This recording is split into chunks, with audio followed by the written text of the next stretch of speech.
বান্দা আইস না, একবার আয়, একবার আয়, একবার আয়, একবার আয়, একবার আয়, একবার আয়। এবার বান্দা বলে, আল্লাহ 1 বছর নয়, 2 বছর নয়, আমি আমায় অনেকটা বছর আমি 5 ওয়াক্ত নামাজ পড়ি নাই, 5 ওয়াক্ত নামাজ না পড়ে গুনাহ করেছি, মিথ্যা কথা বলে গুনাহ করেছি, কলেজের মধ্যে গিয়ে গুনাহ করেছি, ভার্সিটিতে গিয়ে গুনাহ করেছি, মোবাইলের মধ্যে গিয়ে গুনাহ করেছি, প্রেম করে গুনাহ করেছি। মাওলা গো, গুনাহে ভরপুর আমি, গুনাহে ভরপুর আমি, গুনাহে ভরপুর আমি, গুনাহে ভরপুর আমি, গুনাহে ভরপুর আমি।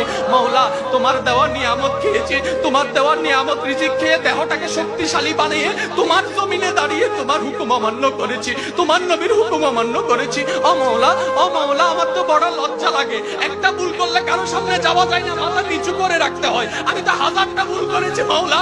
ও মাওলা, আমি কোথায় যাব? ও মাওলা, আমি কোথায় যাব?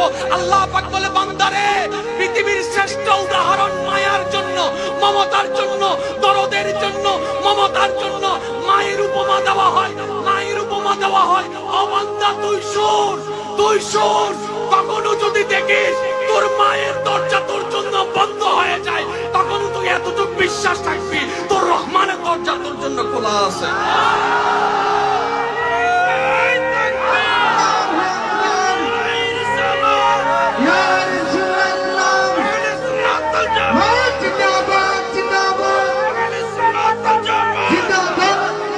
বান্দা, মা যদি কখনো তোকে ঘর থেকে বের করে দেয়, আমি বের করব না। আমি আমার আল্লাহর কথা বলছি না, আমি আমাদের আল্লাহর কথা বলছি। কাল না হয় পরশু যেই আল্লাহর সামনে আপনাকে দাঁড়াতে হবে, আমি সেই আল্লাহর কথা বলছি। স্রষ্টাকে আল্লাহ সবাই জানি, রিজিক দাতা আল্লাহ সবাই জানি, জানলে তো প্রেম শুরু করতাম, প্রেমে বললাম না কেন?